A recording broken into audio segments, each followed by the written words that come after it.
বন্ধুরা, আমি আবার একটা রেসিপি নিয়ে চলে এলাম। আমি আজকে করব মেটের চচ্চড়ি।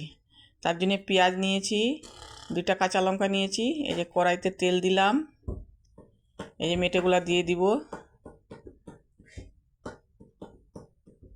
সবগুলা দিয়ে দিলাম।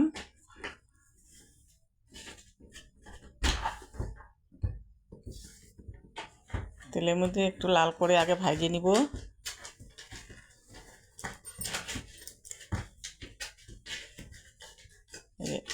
হাফ চামচ আদা দিলাম, হাফ চামচ রসুন বাটা দিলাম, 2টো লঙ্কা দিলাম ভাঙিয়ে, দিয়ে এটাকে লাল করে ভাজবো। স্বাদ মতন লবণ দিলাম।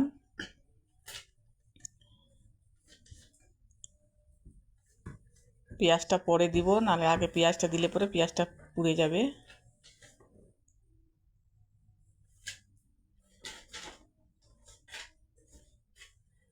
একটু হলুদ দিলাম,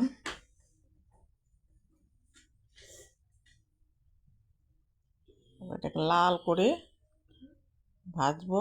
এই যে পেঁয়াজটা এখন দিলাম, লাল করে ভাজা হয়ে গেছে। তারপরে পেঁয়াজটা দিলাম, দিয়ে এটাকে আরও 10-15 মিনিট কষাবো। লাল করে কষানো হয়ে যাবে। তারপরে এখন পেঁয়াজটা দিলাম বলে পেঁয়াজটা পুড়বে না। এই যে হয়ে গেছে, দেখো মেটের চচ্চড়ি। একটা পাতে আমি বাইর করে নিল।